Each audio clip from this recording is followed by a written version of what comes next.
If I could sum up Nancy, it would be that she's this perfect combination of sassafras and a force to be reckoned with. She may be petite, but you know she's in the room. And she's always the same. She always, no matter if you haven't seen her in years or seen her often, she always makes you feel valued and that you matter. I was born in Rapid City, South Dakota, and my dad got a job at Boeing, so when I was 2, we moved to Wichita. When I graduated from high school, I went to our church college, which was Mountainville Wesleyan College. When I graduated from Southern Nazarene University in Oklahoma, Rick told me about a job that was opening up in Goddard schools. The principal wanted a teacher for speech in 6th grade. They found out I could teach speech, drama, communications. They said, well, go ahead and throw in art. And so it was like 2 weeks of speech and drama and then 2 weeks of art. And we just rotated that through the year. What makes Fred unique, as much as anything, and I guess I can only give you an example. I decided I was going to take algebra with Miss McDonald. And one day I'm talking to Fred and I'm whining about McDonald and how tough she is and how math is stupid. And Fred, she just says, well, I'll tell you what, we'll make it a competition. I'll take her class too, and we'll see who gets a better grade. And so she did, to her credit. She took McDonald's algebra class with me. But I don't remember who got a better grade, but we both passed.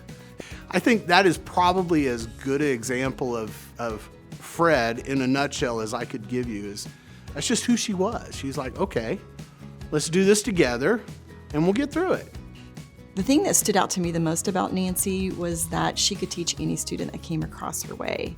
So it didn't matter if it was a student who intentionally signed up for art or drama, or a student that it just worked out in their schedule that that's the elective that they got.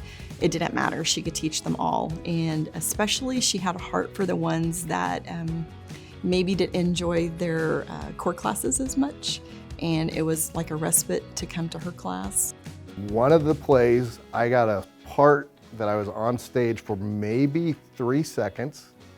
I think I said 3 words, and I was off the stage. That was all I did.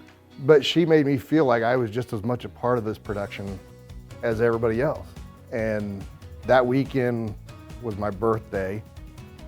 She brought 2 giant birthday cookies. She had all these kids that she's in charge of, but yet she thought of me to celebrate my birthday as part of this. Again, one of her kids. She gave us everything, all of her, every part of her, and she still does. I mean, she's at weddings, she's at all of our reunions. She was just at a friend of ours, Dr. Kingree.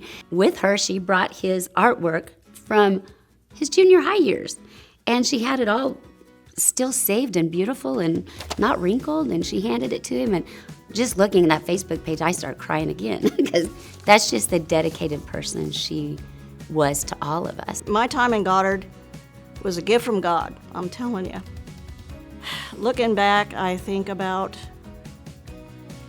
the students that have succeeded. I've seen some that haven't quite done what they wanted to in life, but they're still a kid that I love, and you know, I've seen them at reunions, and seeing them grown up is just amazing. It's just amazing.